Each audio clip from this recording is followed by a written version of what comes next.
예, 오늘은 요한복음 16장 25절 33절을 본문으로 여러분에게 말씀을 공유하도록 하겠습니다. 오늘 본문으로서 드디어 14장, 15장, 16장에 걸쳐 있는 예수님의 고별 설교를 마무리하는 입장이 될 것입니다.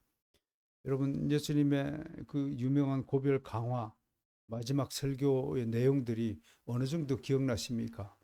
예수님께서 6월절 만찬 자리를 마련하시어서 제자들의 발을 씻기시고 가룟유다의 배신을 그 쓰디쓴 그 배신의 맛을 홀로 감당하시고 제자들이 그럼에도 알아듣지 못하는 제자들의 그 안타까움과 함께 지금까지 제자들을 이끌어 오시면서 드디어 자신의 마지막 사역인 십자가의 죽음 사역까지 이끌어 오셨습니다.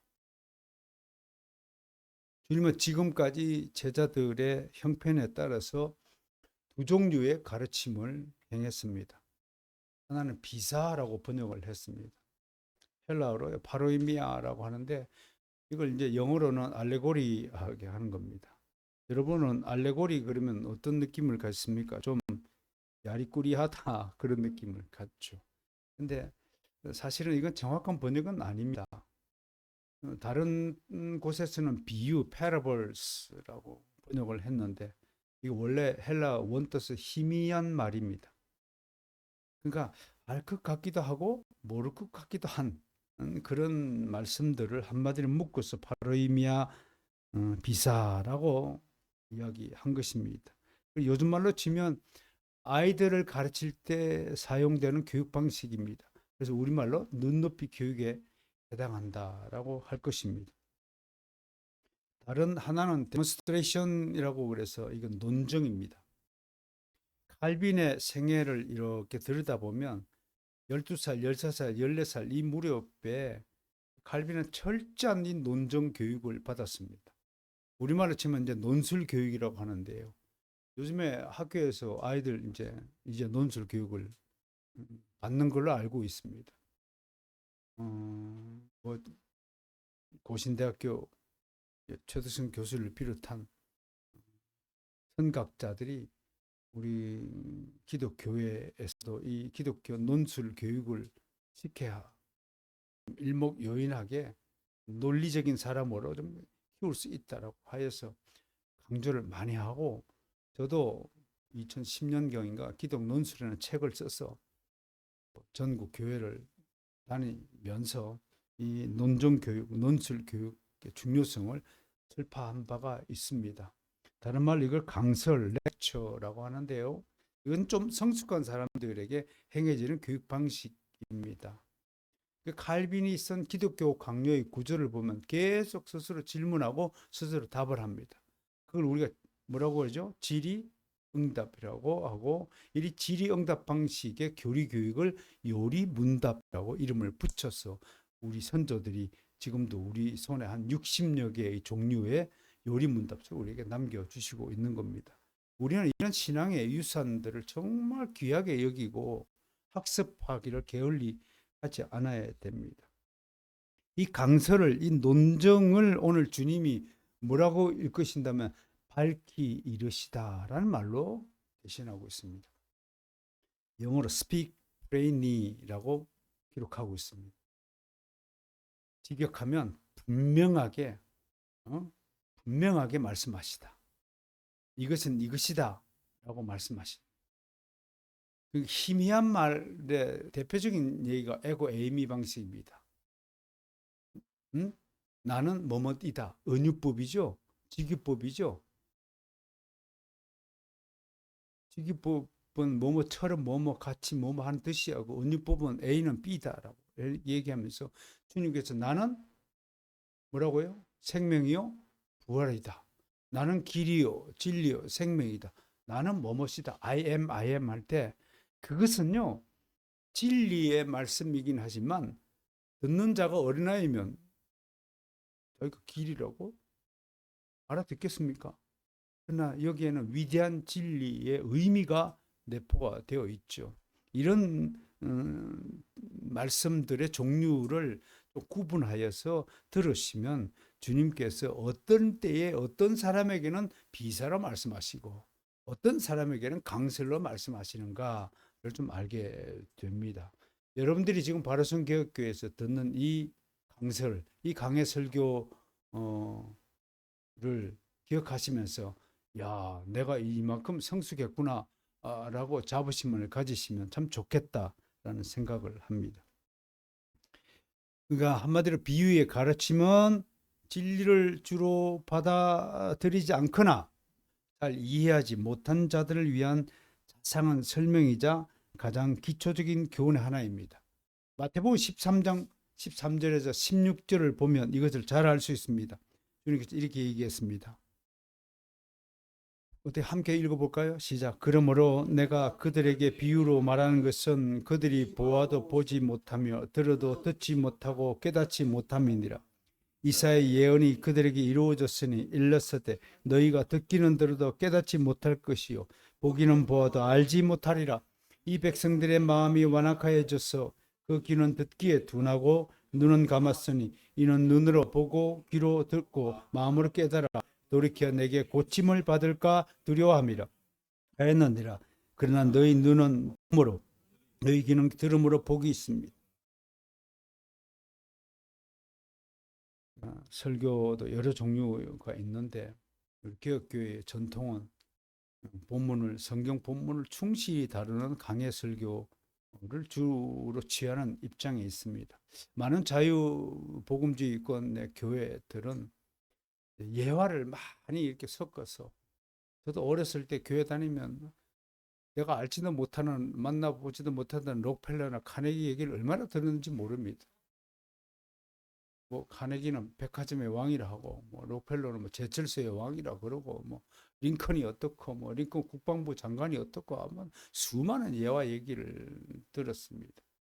그런데 사실은 여러분 이제 기억하시겠지만 그런 예화가 필요한 것은 그 교회의 주의 말씀을 듣는 사람들이 어린아이이기 때문에 그런 방식의 설교를 취한다고 하는 것입니다. 여러분의 자녀가 어느 정도 한 5살, 6살까지 자라고 더 이상 성장하지 않는다면 여러분들이 부모된 마음이 어떻겠습니까? 생각해 보세요. 내 자녀가 더 이상 자라지 않아요. 그러면 그 부모의 마음이 얼마나 아프겠습니까? 우리는 종종 거리에서요, 또는 뭐 백화점에서, 시장에서 약간 정신적으로 부족한 아이를 데리고 다니는 부모들을 보게 됩니다.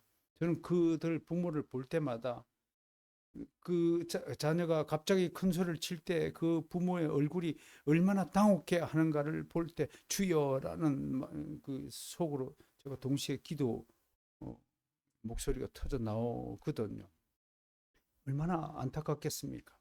마찬가지로 하나님은 여러분들이 영적인 어린아이 수준에서 늘 장성한 믿음의 분량으로 계속 성장하기를 원하시는 분이십니다. 여러분 이것을 기억하여 주시고 항상 말씀 중심의 삶을 살아가 주시고 기도와 말씀으로 무장하여서 여러분들의 지각, 인식 능력을 계속 키워 가시기를 권면하는 바입니다. 제가 어느 사이트에도 글을 그렇게 썼죠. 하나님은 우리의 부모로서, 아버지로서 우리 모든 하나님의 자녀들을 다 사랑하십니다. 그러나 사랑하는 것과 일꾼으로 쓰는 것은 전혀 다른 차원의 일입니다. 어린아이는 그저 젖먹고 그냥 엉애거리고 칭얼거리고 아장 떨고 하면서 예쁜 척 하면서 교회 안에서 지내기만 하면 됩니다. 그러나 손은 누가 키웁니까? 그렇게 전부 사랑받고 귀여움받고 예쁨을 받고 저 예쁘죠? 주님 저 사랑하시죠? 그런 동안에 손은 누가 키워요? 누가 일꾼이 되어야 합니까? 일꾼이 되기 위해서는 여러분들이 교리적으로 무장하고 기독교회가 무엇 때문에 이 땅에 존재하는가? 지금 현재 우리 한국 교회는 어떤 파고 속에서 처해 있는가? 우리를 공격해오는 저 적군들의 실체는 무엇인가 등등에 대해서 세밀하게 관찰해야 교회를 지키는 영적 군사가 되지 않겠습니까?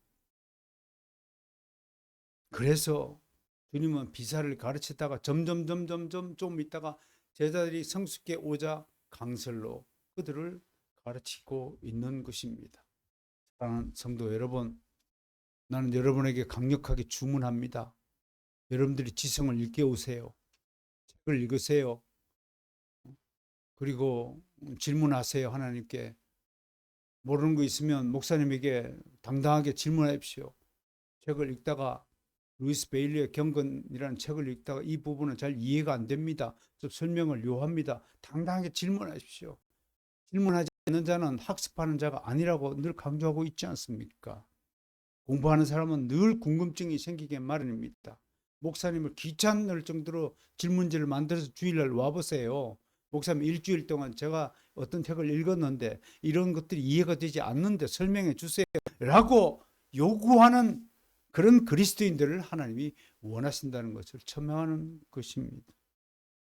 어쨌든 이런 비유들이지만 주의 원수들은 비유들을 알지 못합니다.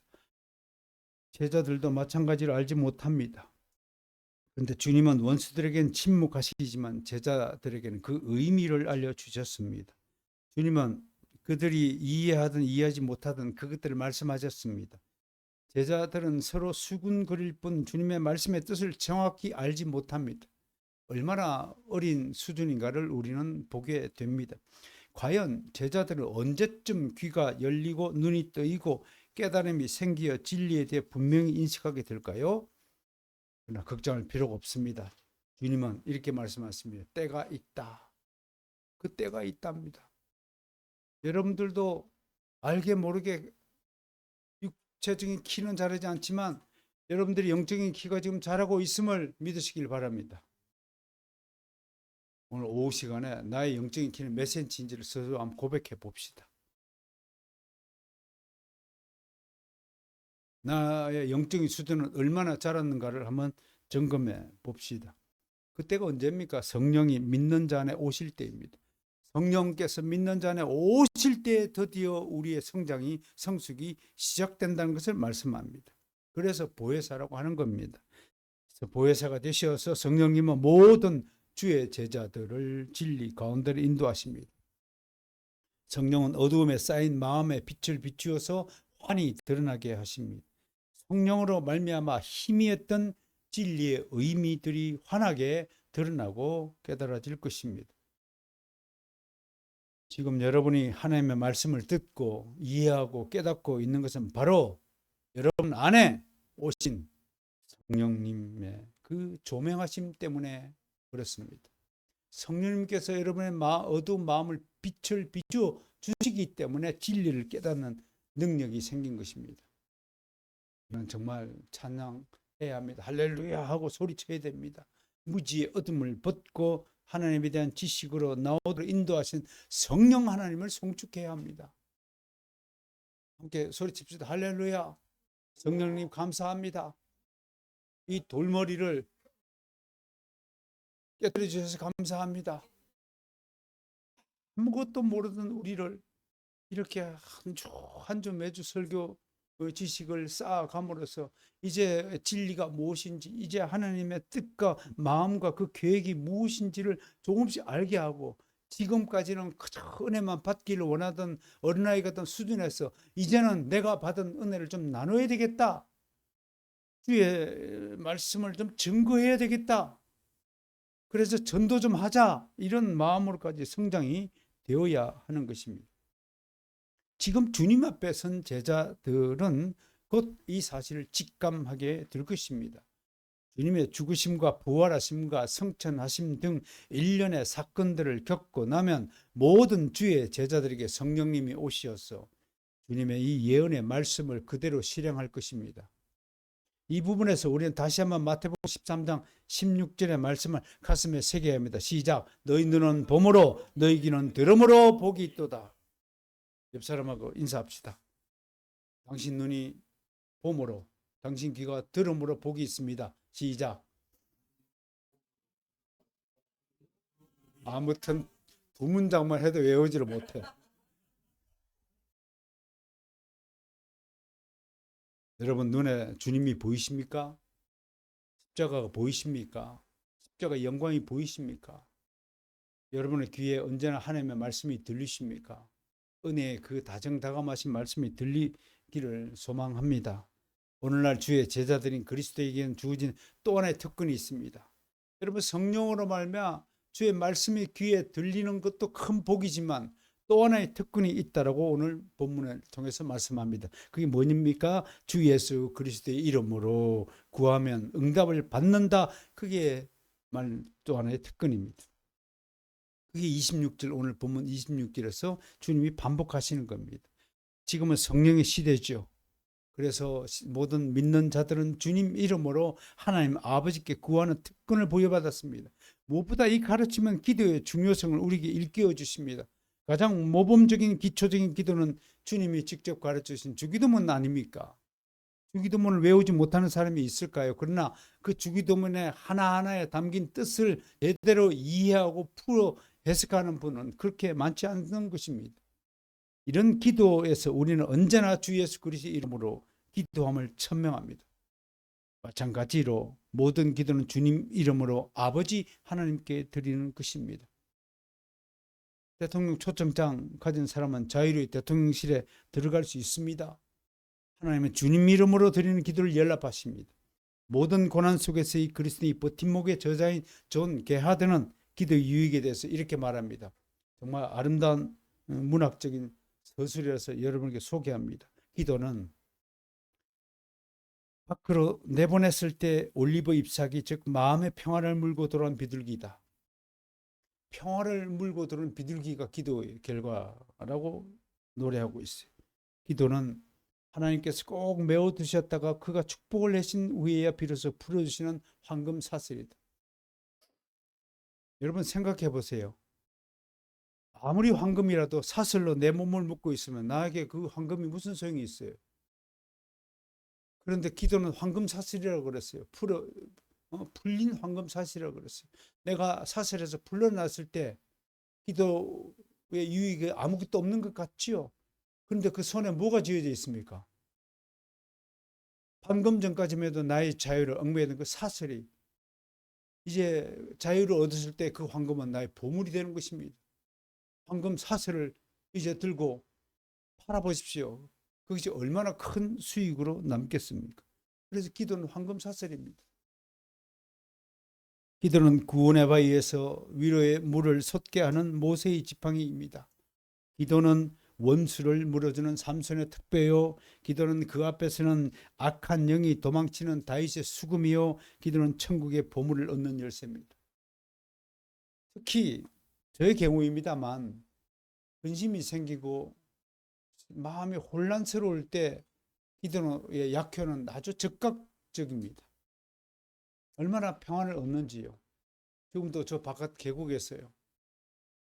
하나님의 말씀의 소리에 맞춰서 저 자연의 계곡이요. 노래를 부르고 있다라고 한번 생각을 해보세요. 저 노래 소리를 들으시면서 저것이 다윗의 수금이라고 생각하시면서 이 아름다운 주님의 말씀을 듣는 자가 진정 복이 있다고 생각을 합니다. 만 16절 후반부의 말씀이 논쟁거리입니다. 내가 너희를 위하여 아버지께 구하겠다는 말이 아니다. 이 말씀을 잘 해석하지 못하면 많은 오해를 사게 됩니다. 이 말씀은 이제 너희는 나를 거치지 않고 직접 구하라 그런 뜻이 아닙니다. 내가 너희를 위해서 아버지께 구하겠다는 그런 뜻이 아니다고 하는 주님 말씀은 이제 나는 이제 직접 구하지 않겠다. 너희가 직접 구하라. 그런 뜻이 아니라고 하는 것입니다. 그렇다면 주님의 중보사역이 중단된다는 뜻이 되겠죠. 이 말씀의 의도는 아버지께서 우리를 보시기 전에 반드시 그리스도의 의에 간청을 받으셔야 한다는 생각에서 벗어나게 하기 위함입니다. 이와는 별도로 신자는 하나님의 자녀로서의 지위와 권리가 있음을 강조한 것입니다. 즉 주님은 성천하심으로 자녀들이 아버지께로 직접 갈 수 있도록 길을 열어주신 분이십니다. 그러므로 모든 신자는 이제 어떤 중보자의 도움 없이 어떤 성직자의 그 중간 개입이 없이 직접 하나님을 배하라고 하나님을 만날 수 있습니다. 기도를 통하여 그 얘기를 하는 것입니다. 27절 말씀을 볼까요? 이는 너희가 나를 사랑하고 내가 또 하나님께로부터 온 줄을 믿었으므로 아버지께서 친히 너희를 사랑하심이라고 말씀하십니다. 우리는 이 대목에서 주님의 고귀한 대속의 은혜가 어디까지 미치는가를 상고할 수 있습니다. 만약에 그리스도의 숭고한 희생과 헌신이 없었다면 아버지 하나님은 자기 자녀를 사랑하고 싶어도 사랑할 수 없는 상태에 직면할 것입니다. 감옥에 있잖아요. 여러분, 우리가 예수 믿기 전에 어디에 있었어요? 사탄의 감옥에 있잖아요. 감옥에 있으면 자유롭게 만날 수 있습니까? 만날 수 없잖아요. 그 감옥을 누가 해방시켜 주세요? 예수 그리스도가 우리를 구원자가 되셔서 우리를 해방시켜 주셨습니다. 그래서 하나님 아버지께서 이제 우리 자기 자녀들을, 자기 백성들을 마음껏 사랑하고 만날 수 있게 되었다는 것입니다. 그로 말미암아 예수 그리스도의 구속함으로 말미암아 아버지께서 우리를 사랑하신 것입니다. 아무튼 우리를 위한 주님의 지상에서 사역의 두 가지는, 하나는 구속 사역이요, 하나는 중보 사역이다, 그렇게 말하고 있습니다.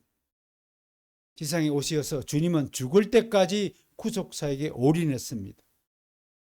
그리고 나머지 부활하시고 성천하신 뒤에는 하늘에서 우리를 위한 중보 사역에 올인하고 있습니다. 주님은 처음부터 지금도 쉬지 않고 우리를 위하여 믿는 자를 한 사람 한 사람 이름을 부르시면서 기도하고 그들이 정말로 하나님의 길에서 벗어나지 않게 해달라고 우리를 간절히 위하여 기도하고 있습니다.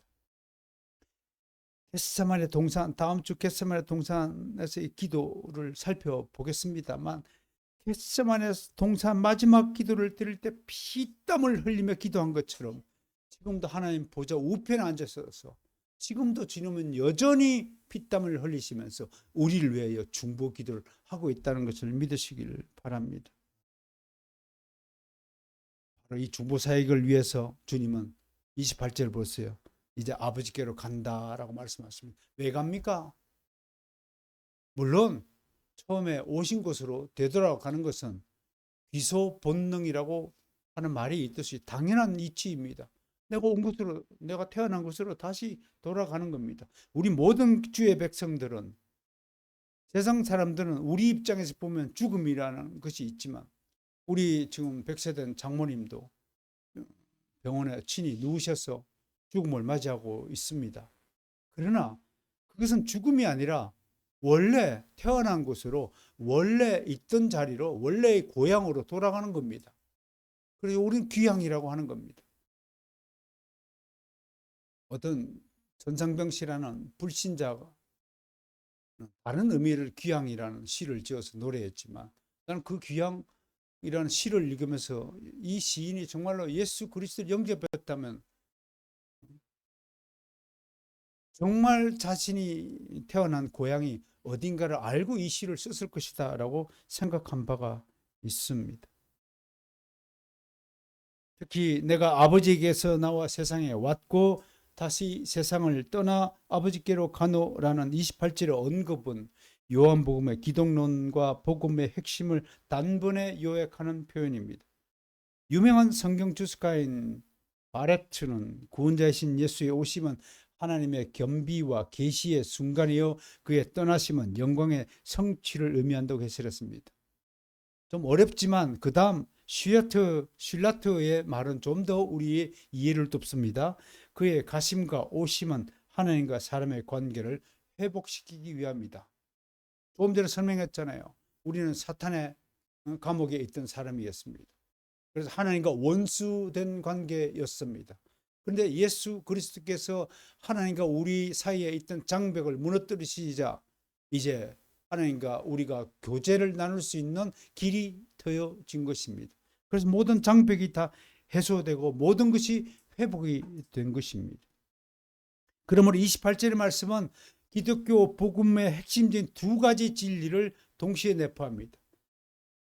기독교의 누군가 여러분에게 기독교의 두 가지 진리가 무엇입니까? 라고 얘기하면 하나는 기원에 관한 가르침이요.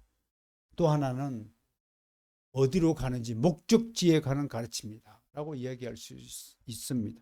먼저 기독교는 우리를 비롯한 모든 우주 만물의 기원을 분명히 밝히고 있습니다. 창세기 1장 1장 보세요.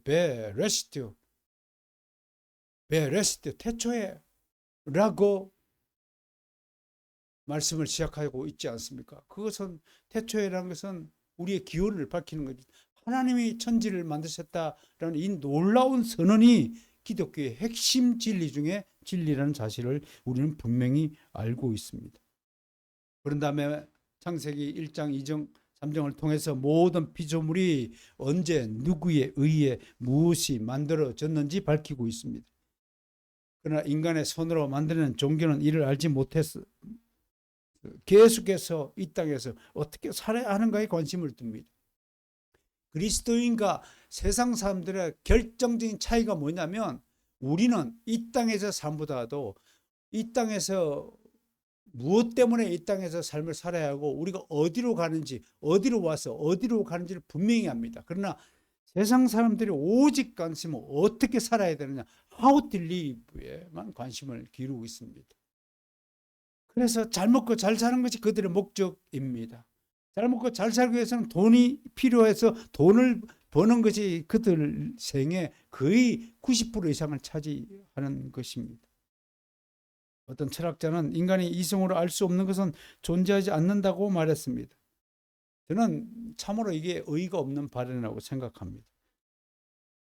과연 그는 태양계 하나만 보더라도 해와 달과 별들과 지구와 천체들이 어떤 질서와 규칙을 가지고 운행하는지 알 수 있다는 말입니까? 아무도 알지 못합니다. 오직 하나님만이 아시는 우주의 질서의 운행 법칙입니다.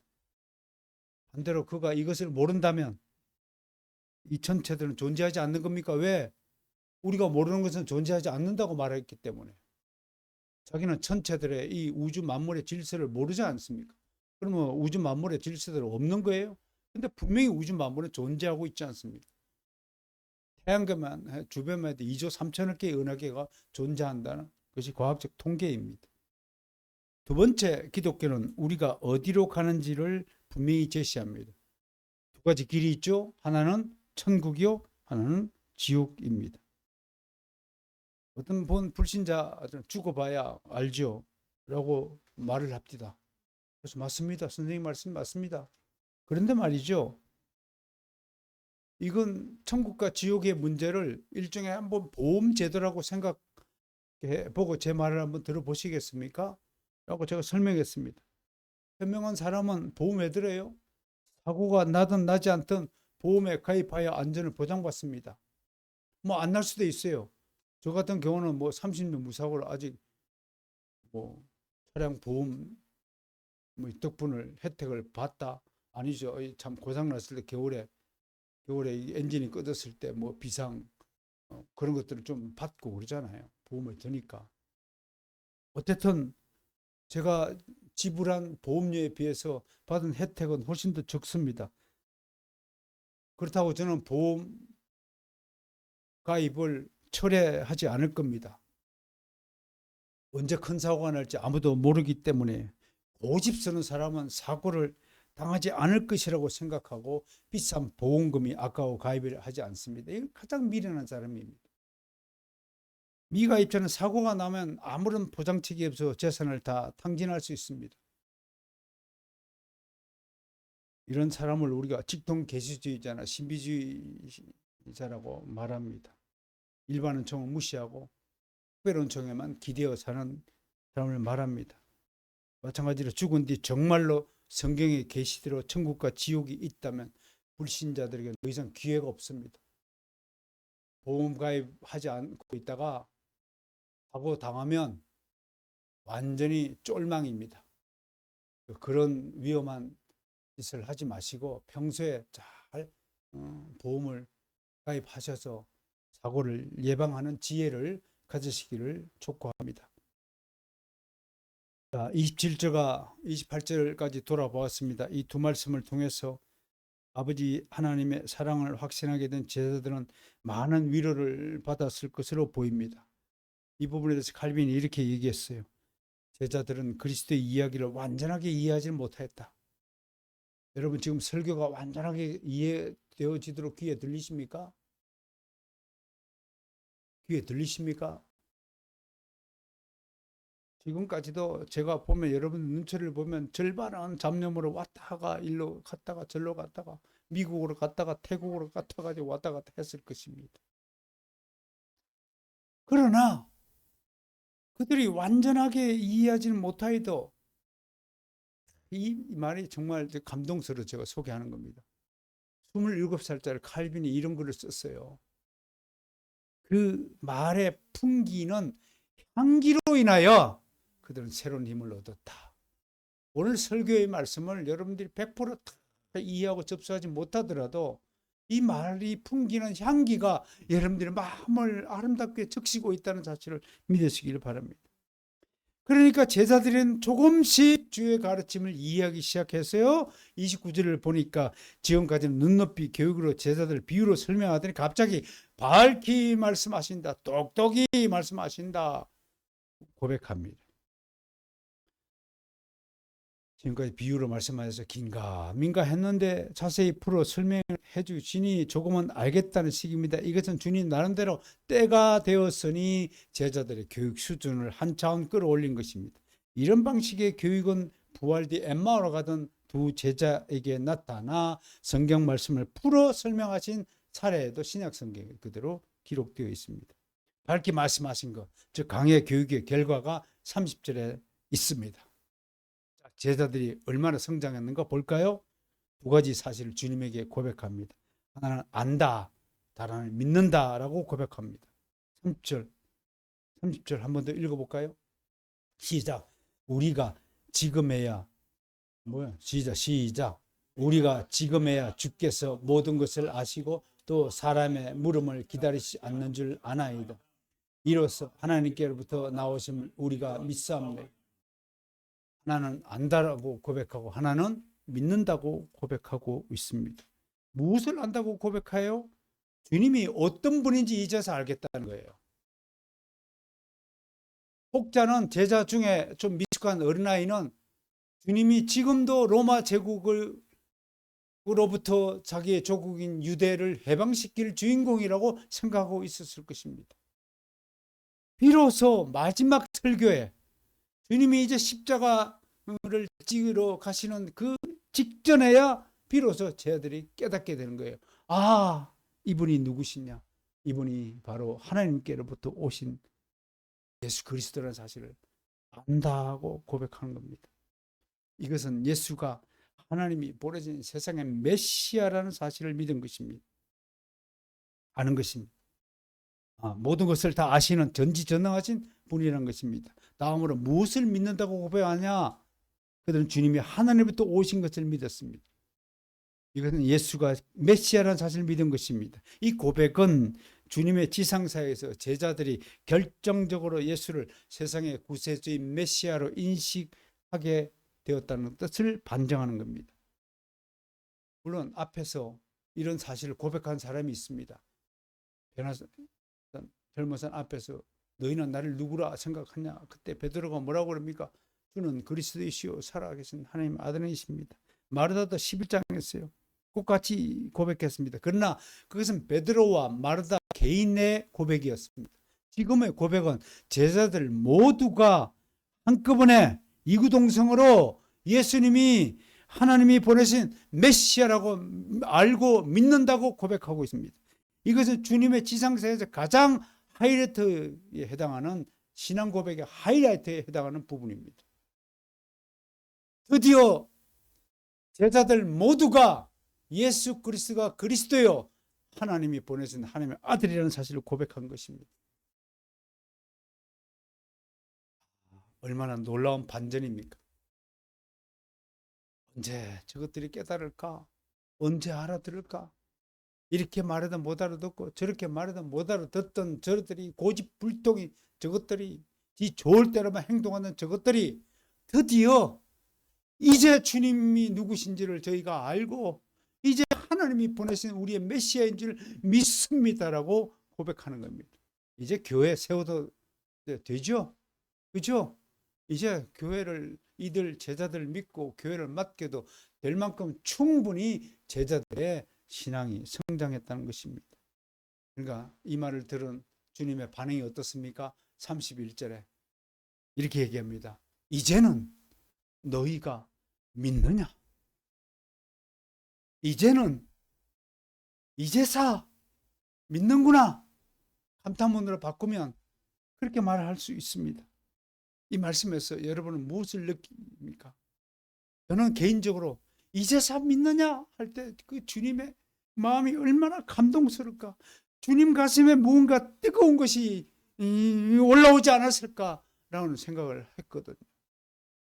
여러분들도 저에게 그런 감동을 좀 주길 바랍니다. 아멘 하고 힘차게 하고 알겠습니다, 믿습니다, 그런 고백을 할 때 비록 저도 인간 설교자에 불과하지만 얼마나 감동스럽겠습니까? 특히 이제는 말이 저는 선명하게 떠오릅니다. 드디어 제자들이 바라던 수준에 이르렀을 때 스승의 기쁨이 얼마나 큰 것입니까? ABC도 모르던 아이가 영어를 배우던 어느 날 영어책을 읽는 것입니다. 모든 엄마는 그런 자식 보면 천재다라고 아우성입니다. 그렇게 무지몽매하던 제자들이 이제 눈을 뜨게 되었고 귀가 열렸으니 주님의 마음이 크게 기뻤을 것입니다. 그럼에도 주님의 다음 반응을 보세요. 감동을 했지만 호들갑 떠지는 않습니다. 갑자기 또 옷을 매무르고 제자리로 돌아가십니다. 주님은 모든 것을 다 아시는 분이기에 제자들에게 닥쳐올 위기와 그들의 나약한 믿음을 아십니다. 이거 잘해야 됩니다. 목회자가 성도들을 가르칠 때 좋은 말로만 위로하고 권징을 실시하지 않았을 때 오는 위기가 있습니다. 그게 한국 교회가 지금 맞이하는 위기의 중대 원인입니다. 꾸지람을 받지 않은 아이는, 거룩한 거절을 맛보지 않은 아이는 반드시 사고칩니다. 그저께도 어떤 의대생이 여자친구를 찔러 죽습니다. 이유가 뭐예요? 거절당했다고. 어렸을 때부터 내가 원하는 걸 다 부모가 들어주었기 때문에 거절에 대한 경험이 없어요. 거절이 분노로 발전한다는 겁니다. 그래서 간혹 목회자는 자기 성도들에게 불편한 진실을 이야기해야 됩니다.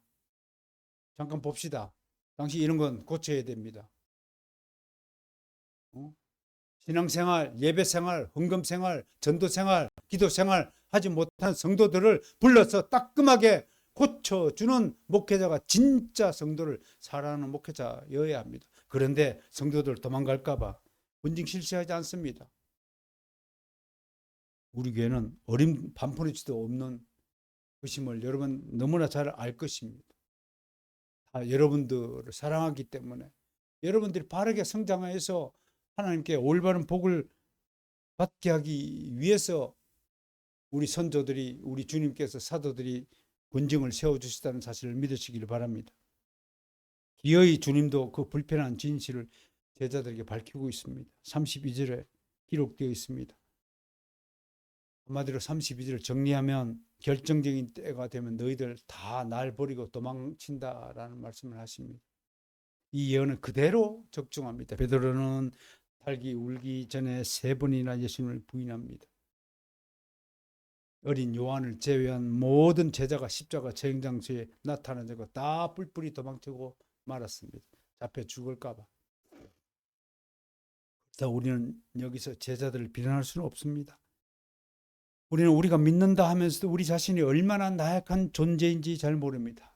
우리는 우리 육체의 연약함과 마귀의 힘과 우리의 미숙한 믿음의 실체를 정확하게 파악하지 못하고 살아갑니다. 자기 자신을 가장 잘못 알고 있는 사람이 바로 자기 자신입니다.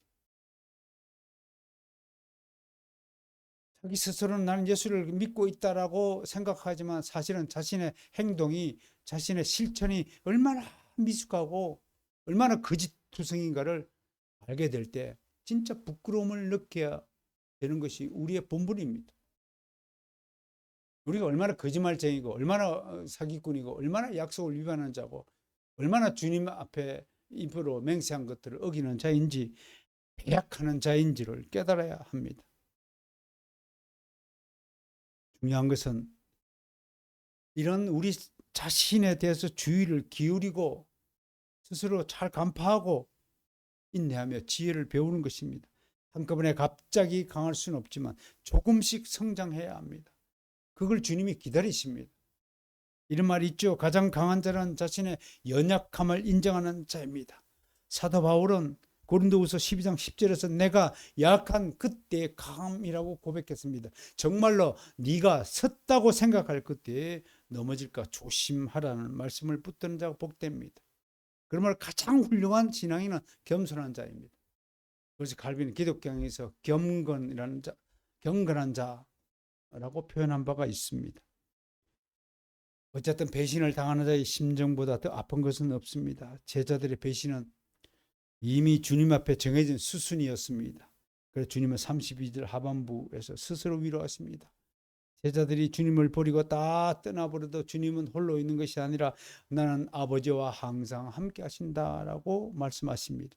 그런데 이 말씀 또한 주님 스스로 자기 자신을 위로하기보다는 오히려 제자들을 위로하는 말씀이다라고 보아야 합니다. 비록 제자들이 모든 것으로 주님을 버리고 뿔뿔이 도망친다 할지라도 주님은 언제 어디서든지 제자들과 함께 하신다는 역설적인 위로입니다. 이 놀라운 사랑을 우리가 어찌 감당할 수 있겠습니까? 그뿐입니까? 오늘 마지막 구절인 33절에서 주님은 이것 즉 너희의 배신을 미리 이야기하는 것은 너희 안에서 평안을 누리게 함이라라고 위로하십니다. 떠나는 자가 남은 자를 염려하는 것이 아니라 남은 자가 떠나는 자를 더 염려하는 것입니다. 저는 이것을 시골에 사는 부모님을 비유로 한번 들어보았습니다. 부모님은 자식이 성장하면 품 안에서 떠나보냅니다. 실상 자식은 바쁘게 산다는 핑계로 부모 생각이나 걱정을 덜하지만 부모는 한시도 쉬지 않고 자식 걱정에 가득 찹니다.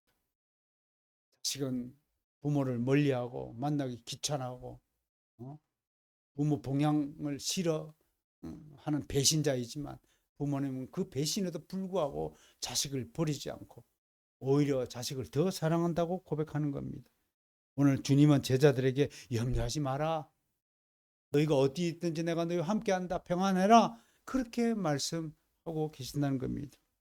나아가 주님은 완전한 승리의 약속으로 제자들을 안심시킵니다. 마지막 구절에서 세상에서는 너희가 환난을 당하나 담대하라. 내가 세상을 이겼노라. 승리의 선으로 대단한 막을 내리고 있습니다.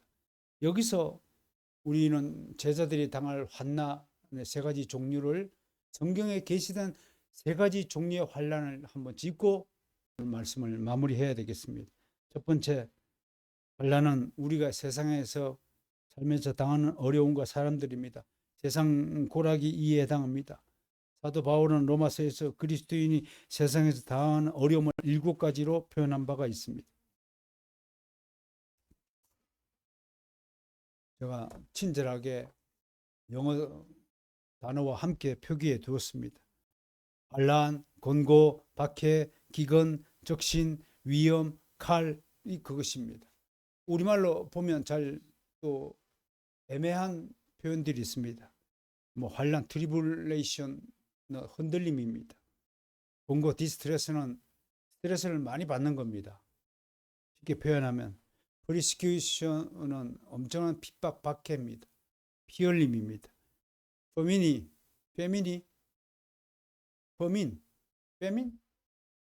맞아. 페민이 맞아. 페민? 이거는 기근입니다. 북한 지역에 기근이 생겨서 굶주림이 심하다고 하는데 기도해야 되겠습니다. 적신, nakedness. 이건 뭘까요? 이건 뭐 nakedness라고 이건 적신 그랬더니 잘 몰라요. 물어보면 이건 모욕당하고 조롱당하고 모욕당하는 겁니다. 벌거벗겨지는 겁니다. 이제 좀 이해가 되죠? 데인저 뭐 다 아실 테고 sword 칼입니다. 이건 뭔가요? 환경이요. 정말 뭘까요? 일로 가도 어렵고 절로 가도 어렵고 그걸 sword 상으로 해석하면 되겠습니다.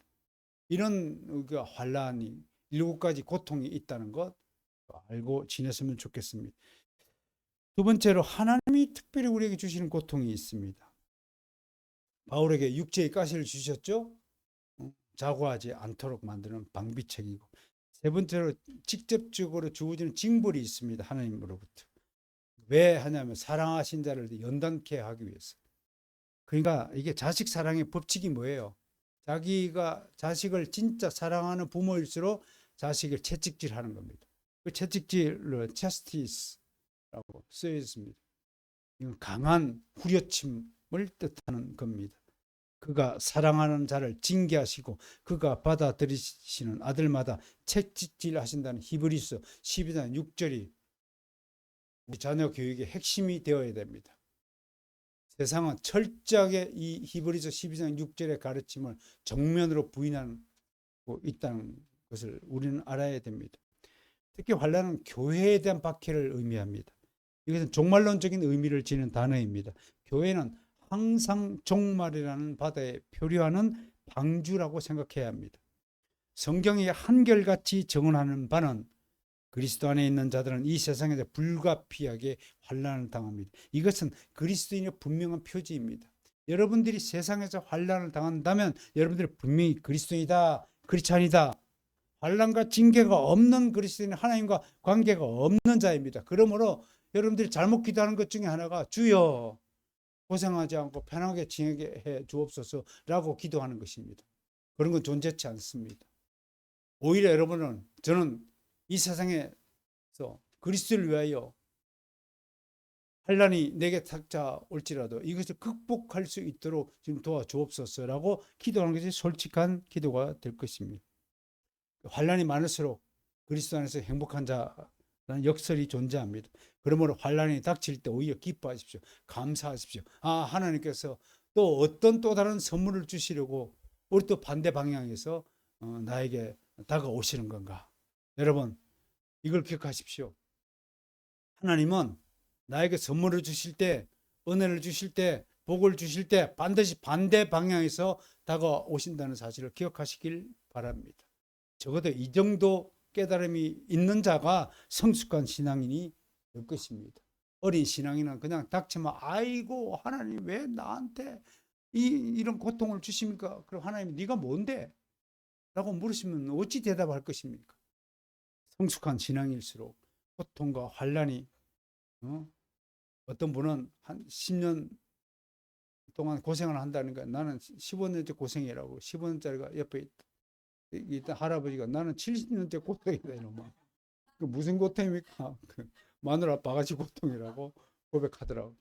얘기하지 않습니까? 그러니까 연수 따지지 말고요. 기간 따지지 말고 그것이 어떤 종류의 환난인지 따지지 말고 무조건 감사하세요. 하나님의 뜻이 있겠구나라고 생각을 해보셔야 됩니다. 그러므로 우리는 언제든지 담대해야 됩니다. 담대할 수밖에 없는 것. 하나님이 여호수아를 가나안 땅에 들여 보내기 전에 7번이나 강하고 담대하라 하신 그것은 이미 승리가 약속되어 있기 때문에 하나님께서 우리들로 강하고 담대하라고 말씀하신 것입니다. 승리 우리의 것입니다. 마지막으로 함께 합시다. 내가 세상을 이겨내라. 시작. 예, 아멘. 감사합니다. 오늘도 성령